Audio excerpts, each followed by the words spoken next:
Hello friend, अगर किसी व्यक्ति को वेट कफ गीली खांसी होती है तो उस समय उसके बहुत ही कफ आता है और वो बहुत ही परेशान होता है। तो उस समय जो कॉम्बिनेशन ऑफ मेडिसिन मिला के सिरप बनाई जाती है उसमें हमारा टर्ब्यूटालिन, ब्रोमहेक्सिन और गुआफेंसिन होता है।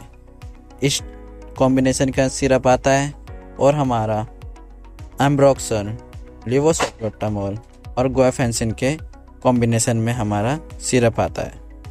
तो अब मैं आपको बताता हूँ मोस्ट पॉपुलर ब्रांड जो कि आपको ईजिली अवेलेबल होगा आपके नियरेस्ट फार्मेसी पर। जो हमारा टर्बुटालिन, ब्रोमहेक्सिन और गुआफेंसिन है उसमें हमारा आ गया ब्रोजेडेक्स सिरप, और जो हमारा ब्रोमहेक्सिन, लेवोसल्बुटामोल और गुआफेंसिन हो गया इसमें हमारा आ गया एस्कोरिल LS।